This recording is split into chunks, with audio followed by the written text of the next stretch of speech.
Baada ya ripoti ya tanzia ya kifo cha aliyekuwa mbunge wa jimbo la Kigamboni, lakini pia mmoja kati ya viongozi vinara katika sekta ya afya, huko akiwa amepata uteuzi wa ukurugenzi wa shirika la afya duniani WHO katika kanda ya Afrika, Dr. Faustin Ndugulile.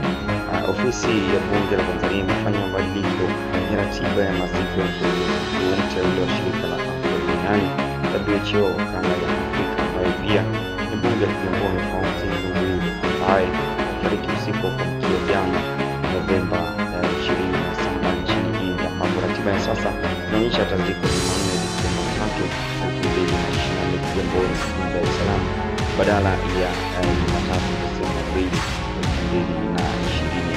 Mwili wa Ndugulile ulipowasili airport ya Dar es Salaam katika lango kuu la National Airport ya Julius Nyerere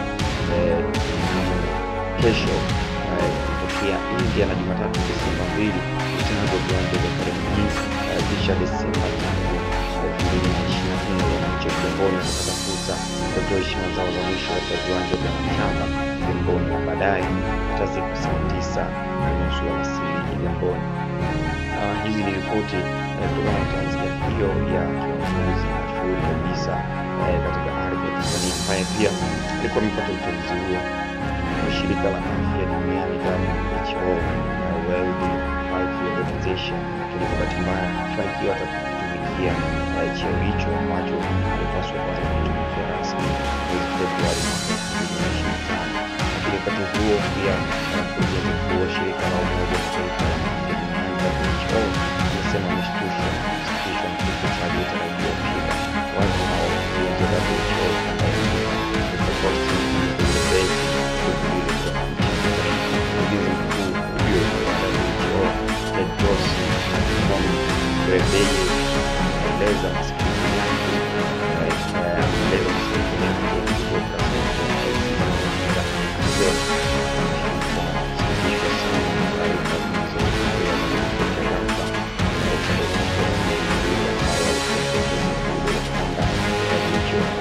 Tedros alisema kama salamu zangu za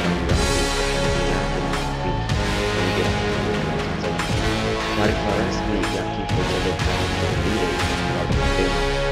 mjini Dodoma, Tanzania, na Spika wa Bunge la Jamhuri ya Muungano wa Tanzania Dr. Tulia Ackson alisema Dr. Ndugulile amefariki dunia usiku wa kuamkia Novemba 27 nchini India alikokuwa akipatiwa matibabu. Mwezi Agosti mwaka huu, Dr. Ndugulile aliyekuwa na umri wa miaka 56 aliteuliwa kuwa mkurugenzi mkuu mpya wa WHO kanda ya Afrika, na jina lake lilitarajiwa kuwasilishwa mbele ya bodi ya wakurugenzi ya WHO katika kikao cha 156 mjini Geneva, Uswizi, kwa ajili ya kuthibitishwa mwezi Februari mwaka 2025, na ndipo angeanza kazi yake hiyo rasmi. Dr. Ndugulile alitarajiwa kuchukua nafasi ya Dr. Matshidiso Moeti kutoka Botswana, ambaye amehudumu kwa kama mkurugenzi wa WHO kanda ya Afrika kwa miaka 10.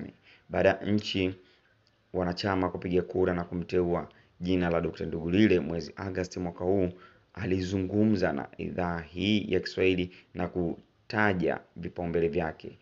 Moja ya mambo ambayo tunakwenda kuyaangalia ni jinsi gani tunaweza tukapunguza vifo vinavyotokana na magonjwa, lakini kuboresha mifumo yetu ya afya katika bara letu la Afrika na kuhakikisha kwamba wananchi wa Afrika wanakuwa na afya bora.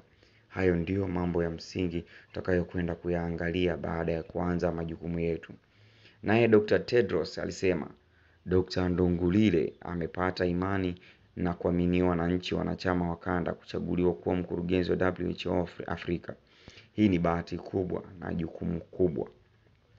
Wakati wa uhai wake nchini Tanzania, Dr. Ndugulile ambaye ni mwanabiolojia aliwahi kuwa waziri wa habari na mawasiliano, naibu waziri wa afya na mbunge wa jimbo la Kigamboni jijini Dar es Salaam.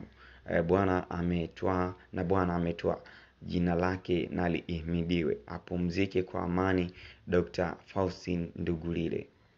Usisahau kusubscribe katika YouTube channel yetu Renyo Update TV kwa ajili ya kujipatia taarifa kemkem za michezo, kijamii, lakini kisiasa pamoja na kidiplomasia. Ni hapa hapa Rinyo Update TV. Usahau kugonga alama ya kengele ili uweze kupata notification pindi tu tunapopandisha taarifa.